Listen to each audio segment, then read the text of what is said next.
너 혹시 타이포이드 메리 그 장티푸스 메리 아니야? 1906년 미국 뉴욕의 롱아일랜드 오이스터베이의 한 고급 별장에 거주하는 갑부 은행가인 찰스 헨리 워렌의 가족이 갑자기 구토와 설사, 고열에 시달리는 장염 혹은 식중독 같은 증세를 집단적으로 보이게 됩니다. 그들의 병명은 장티푸스. 찰스의 가족은 1906년 8월 27일부터 9월 3일까지 가족 6명과 고용된 직원 5명, 총 11명의 구성원 중 10명이 장티푸스로 병원에 입원했고 몇 달 후 찰스의 외동딸이 사망하게 됩니다.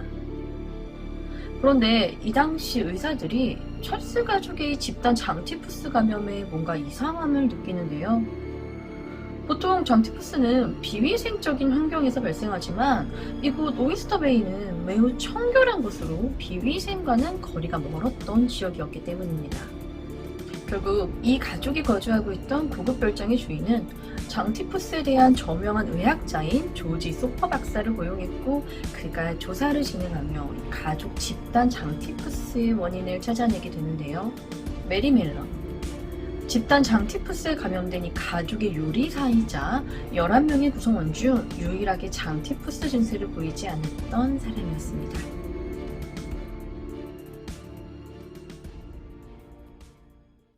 찰스 가족과 구성원들의 집단 장티푸스 감염에 여러 전문가가 동원되며 집에 있는 모든 수도까지 조사를 해요.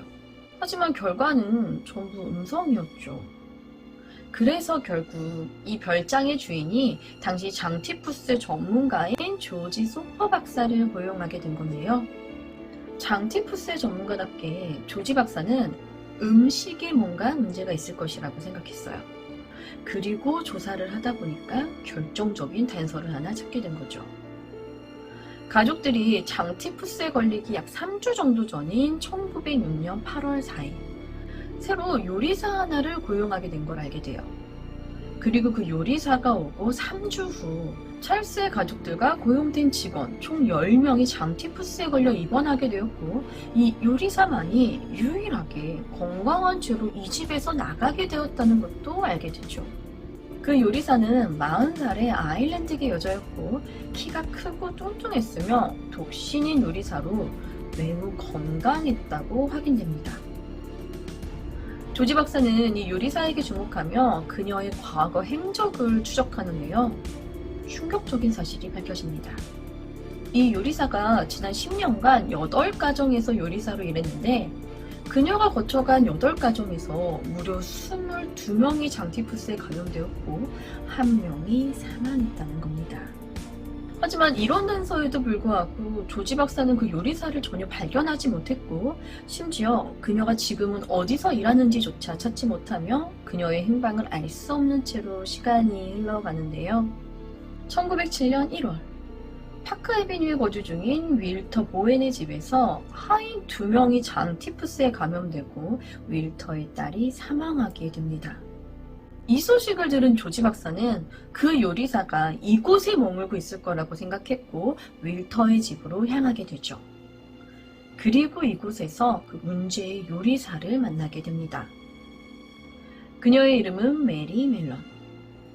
1869년 북아일랜드의 쿡스타운에서 태어난 메리는 15살 때 미국으로 이민을 와요. 메리는 요리에 굉장한 재능이 있었고 입소문을 타면서 부유한 집안에서 요리사로 일하기 시작합니다.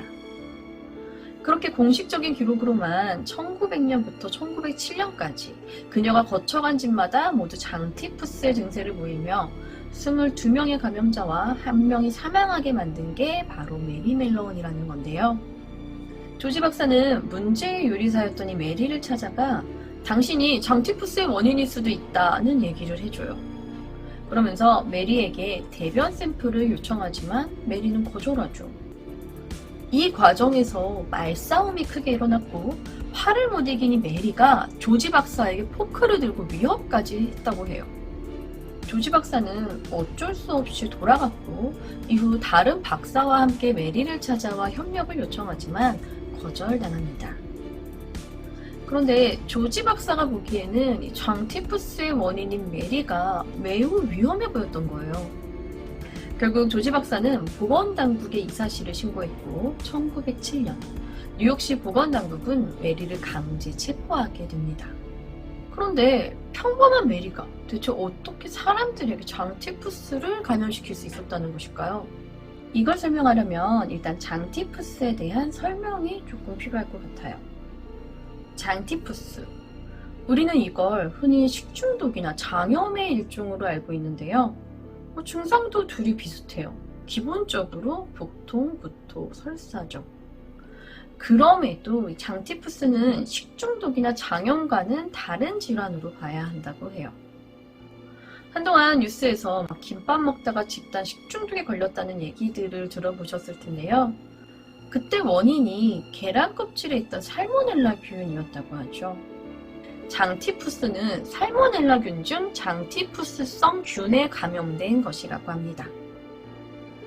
장티푸스는 주로 감염된 사람들의 대소변에 오염된 음식물이나 물을 섭취했을 때 감염이 된다고 해요. 그런데 상식적으로 생각을 해보면 우리가 저런 거를 먹을 일이 없을 것 같잖아요. 근데 조금만 바꿔서 생각을 해보면 장티푸스균 보균자가 화장실을 다녀왔는데 손을 안 씻고 요리를 해줘요. 그걸 우리가 먹었다고 생각을 해봐요. 이렇게 생각보다 쉽게 장티푸스균에 감염이 될 수 있다는 겁니다. 그런데 장티푸스의 잠복기는 1주에서 3주 정도로 일단 보균자라고 하면 자기도 분명 아파야 하거든요. 그런데 메리는 건강했다는 거죠. 그럼 이건 어떻게 된 걸까요? 자, 메리의 얘기를 조금 더 들어보도록 하죠. 조지 박사의 신고로 메리는 1907년 윌라드 파커 병원으로 이송돼 검사를 받기 시작합니다. 예상대로 메리의 대변에선 장티푸스균이 발견되었고 당국은 메리에게 이 쓸개에 막대한 장티푸스균이 있음을 알리고 담낭 절제술을 권하는데 메리가 이걸 계속해서 거부해요. 지금 생각해보면 왜? 라고 생각할 수 있겠지만 당시 1900년 초는 담낭 절제술이 스스로 사망률이 매우 높았다고 해요. 항생제가 없던 시절이라 안전하게 장기를 뗀다는 것 자체가 무척이나 불가능한 일이었다고 합니다. 그러다 보니 아픈 것 하나 없는 이 메리한테 대뜸 네가 장티푸스 보균자라며 담낭 절제를 해야 하니 수술하겠다고 하니까 메리는 강하게 거부할 수밖에 없었겠죠. 의사들에게서 메리의 가장 큰 문제는 이 건강함이었다고 해요.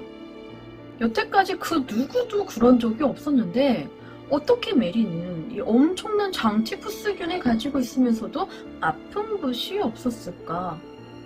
한참을 연구하고 고민하던 의사들은 메리를 장티푸스 무증상자로 분류하게 되었고 메리는 최초의 장티푸스 무증상자로 알려지게 됩니다.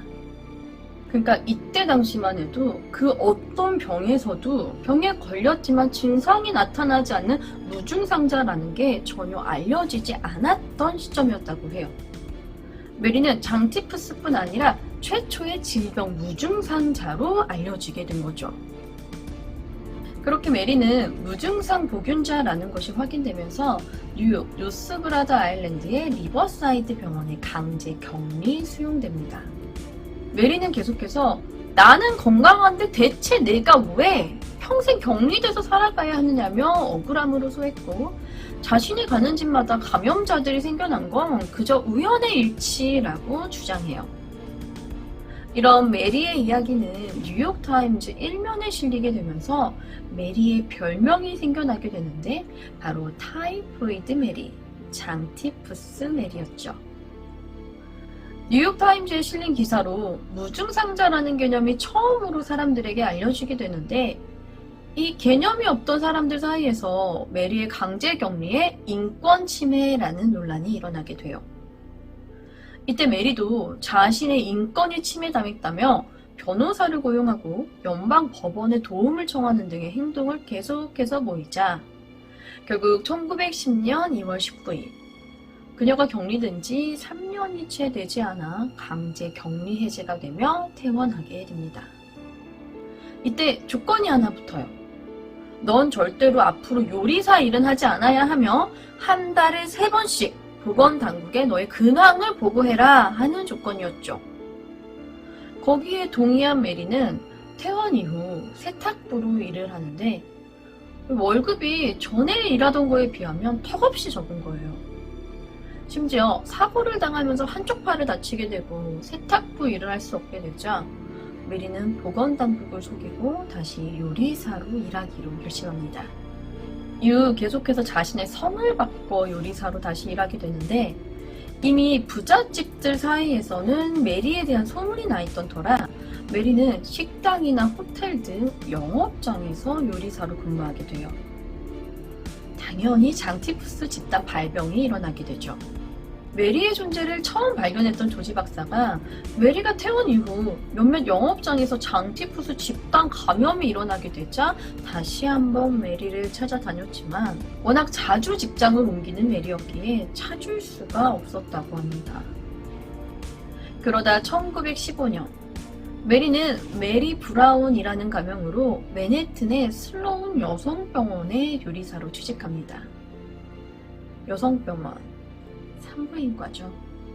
이 병원의 의사, 간호사, 직원뿐 아니라 환자, 신생아 포함 25명이 장티푸스에 집단 감염되었고 이 중 2명이 사망하게 됩니다.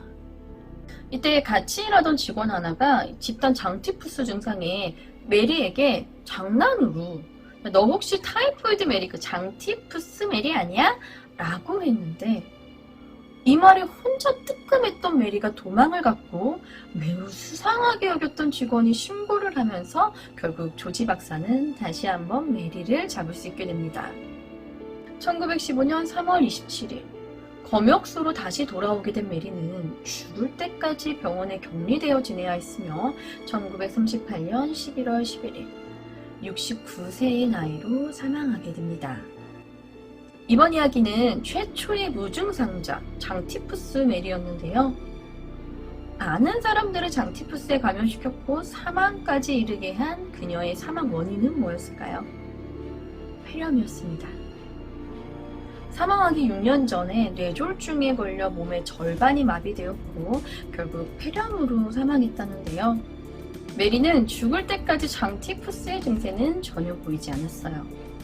그래서인지 임종 직전까지도 자신이 보균자라는 걸 인정하지 않았다고 해요. 사실 2번째 격리 때에도 담낭 절제술을 권유받았지만 끝까지 거부했다고 하거든요. 그런데 사망 후 메리의 시신을 부검해보니 의사들의 예상대로 쓸개에서 장티푸스균이 대량 검출되었다고 합니다. 결국 메리의 시신은 화장되었고 브롱크스에 있는 세인트 레이먼드 공동묘지에 묻혀졌다고 합니다. 미국 역사상 가장 위험한 여인이라 평가된 장티푸스 메리. 무증상자라는 개념이 없던 시절이라 자신이 보균자라는 사실을 인정할 수 없었고 그로 인해 강제 격리로 평생을 억울하게 살아간 그녀의 인생은 참 안타깝지만 전문가들이 숱하게 그녀에게 위험성을 경고해왔고 또 자신의 눈으로 직접 자기가 다녀왔던 곳들에 수많은 사람들이 피해를 입었다는 것을 봐왔음에도 불구하고 계속해서 같은 일을 반복한 그녀의 행동은 단순히 그 당시의 무지함만으로는 변호할 수 없는 매우 이기적이면서도 의도적인 잘못이라고 그녀를 평하고 있습니다. 장티푸스 부균자가 요리사로 돌아다니며 수많은 사람들을 장티푸스에 감염시킨 최초의 무증상자 메리의 이야기는 여기까지입니다. 저는 뉴스패치의 유스였습니다. 감사합니다.